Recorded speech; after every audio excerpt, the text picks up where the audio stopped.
And now it's time to preview an upcoming game with Ryan Metzler.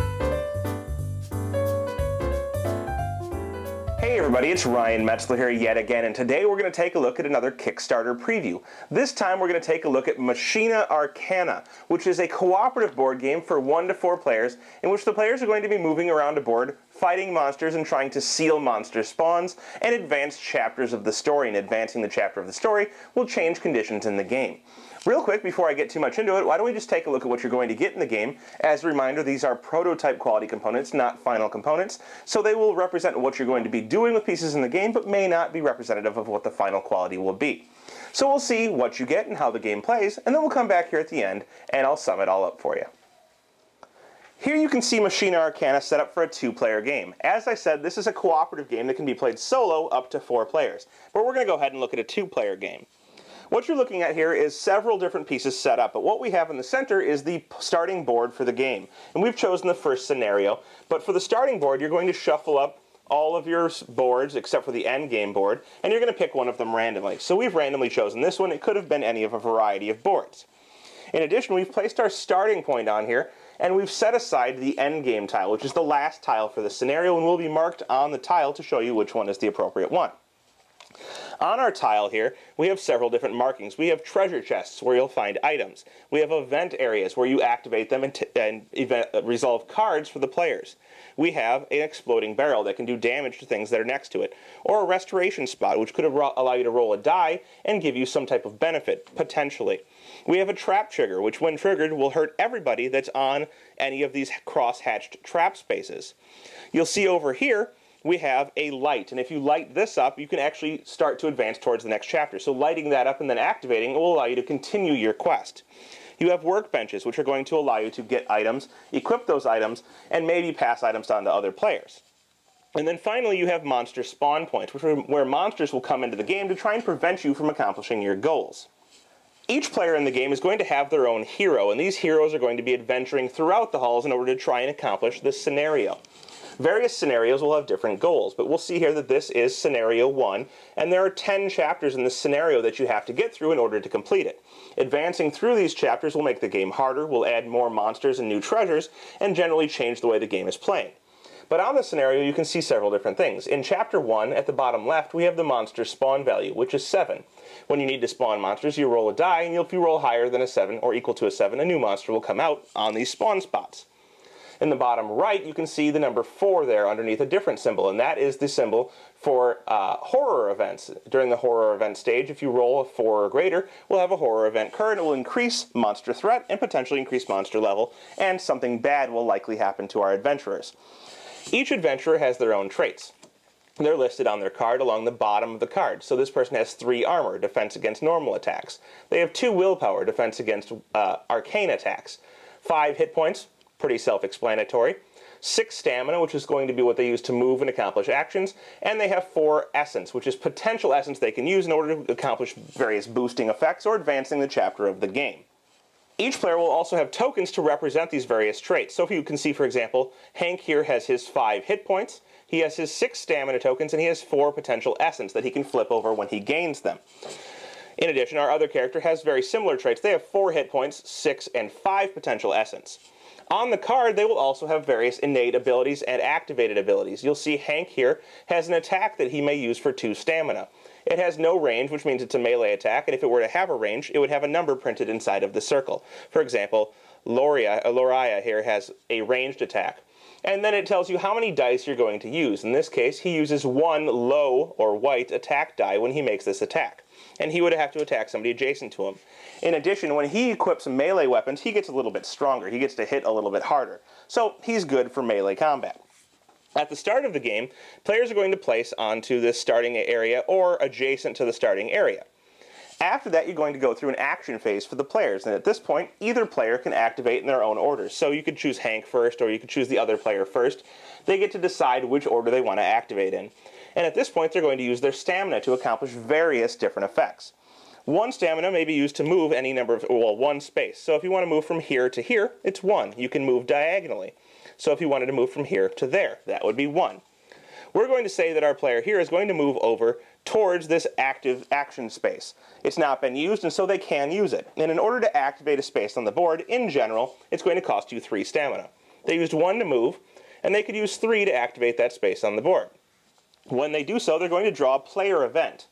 And we could draw the top card of this deck, and it says we shuffle the Explore event deck. Well, that's great. We basically just used 1 event, and we're now going to shuffle the Explorer event right back in. Nothing really happened, but for activating that space on the board, our player is going to gain 1 essence, and this is important for advancing the game. After doing this, you're going to cover up that space on the board to show that it's been activated and is no longer able to be used. That space is now essentially a dead space. You can't do anything with that action space again. But Hank still has 2 action movement points left, or 2 stamina left, so he can go 1, 2 more spaces, and that would be the end of his activation. After this, our other player can move, and for example, they could go 1, 2, that would be 2 of their stamina, and now they could activate a treasure space. They would use 3 of their remaining stamina, and they would look at 2 different treasures from this deck.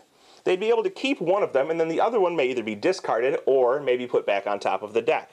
So we'll see here that they found a hunting scope, which increases the range of their weapons by 1, and they also found a force alternator, which has several different effects. But we'll see here that this one, you may use 3 of your stamina, and you may make a ranged attack on 2 different things. But it says on here that you increase armor and will by 1 this round for one of them, and you decrease armor and will by 1 for the other one. So you can target 2 different people with this, and increase will and armor or decrease will and armor for those targets. Or you may use it to make a ranged attack with 1 die black and 1 die white on whatever target up to 3 distance away. And distance is going to be based on line of sight and how many squares away they are, either orthogonal or diagonal. So maybe our player decides to keep this weapon, and the other one they don't think is very good, so they're going to discard it. After they've done this, they'll of course place the used marker over that treasure chest, and we'll note that this weapon is not yet equipped. They found it, they have taken it, but it's not on their person. There are several different types of items. This one is a weapon, but there are armors and various different other types of things. You may only use 1 of each, and you have to equip them to use them. So right now, they just simply have this on their person. They're not using it. They have 1 stamina left, so maybe they decide to move back towards the center using their last stamina. After this, we move on to a monster summoning phase. And what's going to happen here is for each player, you're going to roll this game die. Now, we already looked at Chapter 1 earlier, but Chapter 1 says that if we roll a 7 or higher, we're going to summon a monster. So we're going to roll, and we're going to see that we rolled a 7. Perfect. That will summon a monster. Not good for us, but good for my example here. And we're going to summon this monster. Monsters are laid out much the same way that characters are. Along the side here, you can see that it has an armor of 3, a willpower of 4, it has 2 hit points, and it has 5 stamina. So it's going to come out, and it's going to spawn on the spawn point closest to the player that rolled it. We'll say that this player rolled it, so Migo is going to come out right here. The other player would then roll, and let's just assume that they roll a 4. Let's assume it's not a 0, that they roll a 4. They don't spawn any monsters. After we've gone through our monster spawn phase, we're actually going to go to the horror event phase, and that occurs immediately after that. As I said earlier, we're going to look at our horror event number, and it's 4. So we're going to roll a die, and if we roll a 4 or higher, we rolled a 5, we're going to resolve a horror event, and we're going to flip the top card of this deck. It says on it, put 2 destroyed treasure cards on top of the treasure deck. Surprisingly, this is actually kind of good for us. So we're going to take a look at our treasure deck. There's not 2 destroyed treasures, but we're going to put 1 back on top. We didn't really want that item, but at least it's not a terrible effect for us. In addition, we're going to increase our monster threat by 1, and this meter here is going to go all the way up to 10. If it ever reaches 10, we're going to increase the level of the monsters, so the level of monsters will go from 1 to 2, and this will reset back to 1. When that happens, we're actually going to take some of the set-aside monster cards, and we're going to shuffle them in. So we have different levels of monsters. We can see here we have level 4 monsters, but they start down to level 2, and you'll shuffle these in with the already existing monsters, making the level of monsters harder in the game. So these will get harder and harder to kill as the game goes on, as you have more threat accumulate. So as I said, our threat will go up 1, and then we'll move on to the monster activation phase. Since the monsters haven't had a chance to move yet, they now will. And Migo here is going to go after the closest player, ignoring walls when they count this. So we'll see here that he's closest to Hank over here, and he's going to ignore that, and he's going to try and go towards them. So he's 1 space away, really, but he has to move 1, 2, 3 spaces to get next to him, and diagonal movement is allowed as long as there's no obstructing objects. Our monster has 5 stamina, so he still has 2 stamina left, and with that he's going to make an attack. His attack, if we look at it, is an arcane attack that uses 3 white dice. So he's going to roll 3 dice against our monster. And he does so, against our hero. And he rolls 4. We take a look at Hank's arcane defense, which is his will, and he only has 2. So he's going to take a damage, flipping one of his hearts over. And now he's 1/5 of the way to being dead. In addition, it says here, when he dies, the attacker resolves the Explorer event. Well, he didn't die, so nothing else happens there. That's an innate ability on him, and we'll just continue on with the game. So now that he's activated and has no more stamina, we would go back to the Adventurer's action phase. So now we're back to our next Adventurer's action phase, and all of our stamina will refresh, and the players will be able to go again. So each player now has their 6 stamina and can activate in either order. In addition, earlier, when our second hero had opened a treasure chest, she gained 1 of her essence. And as I said, this essence will be important because you need to gather a certain amount of it to go ahead and seal monster spawns and potentially to advance to the next chapter of the game.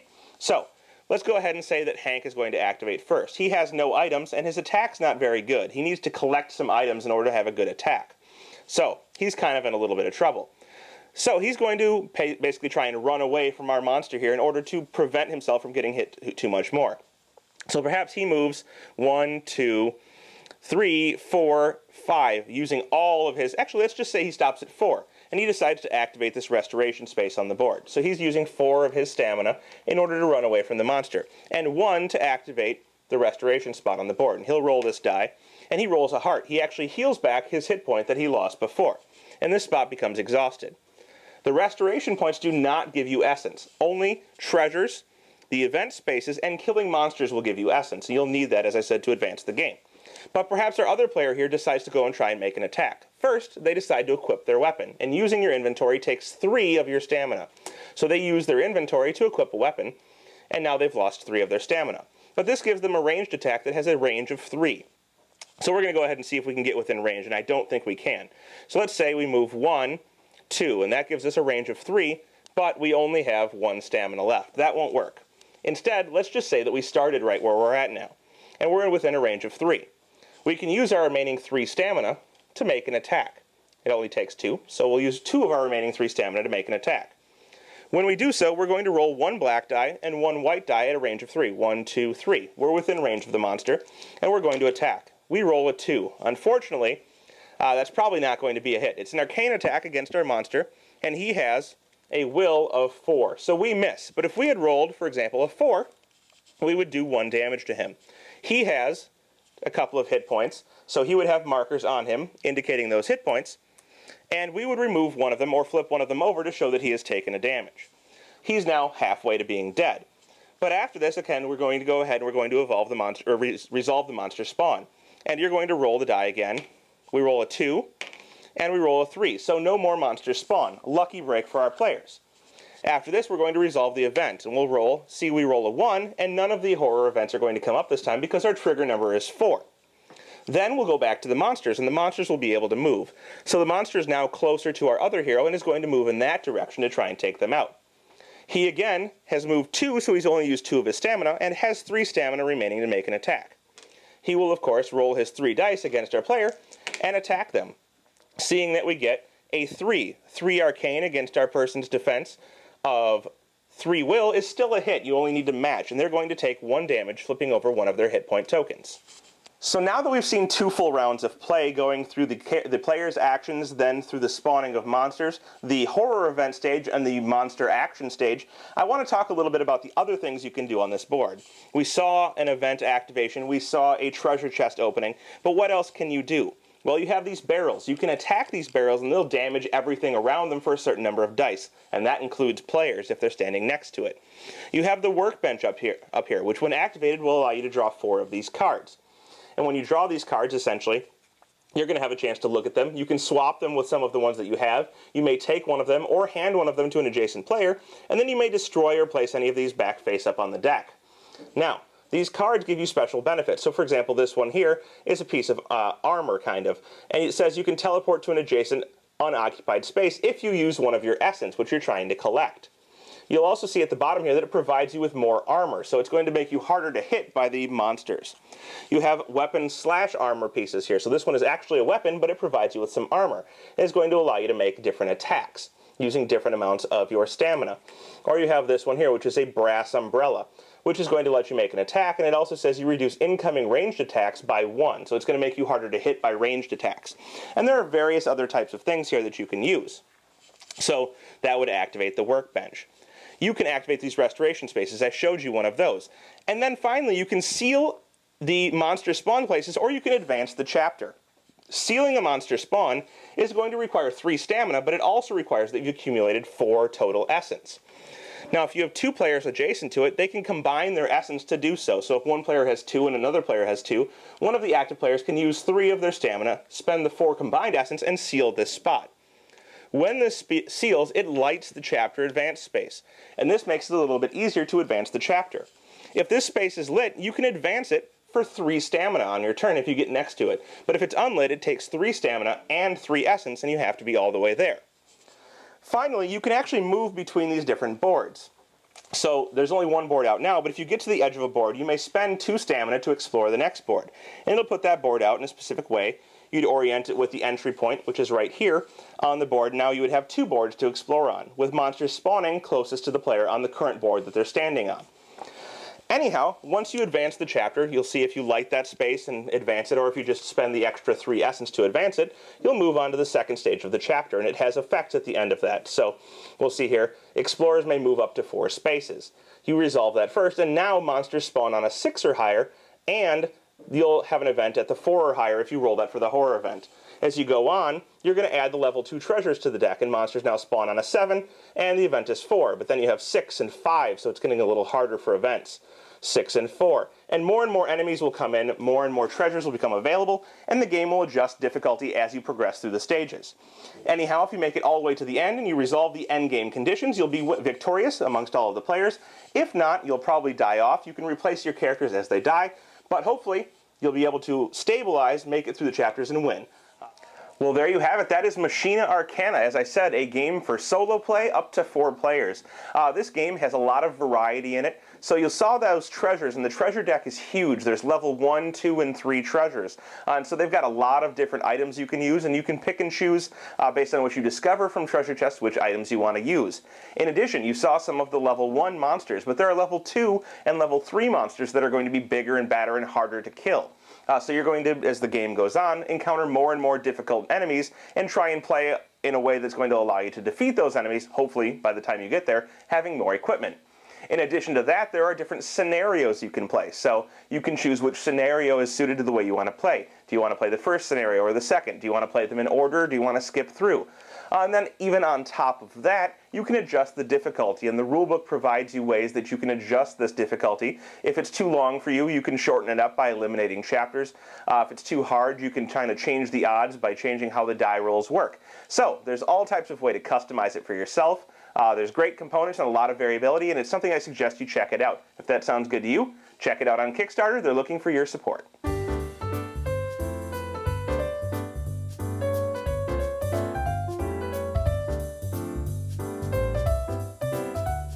Thanks for watching our review today.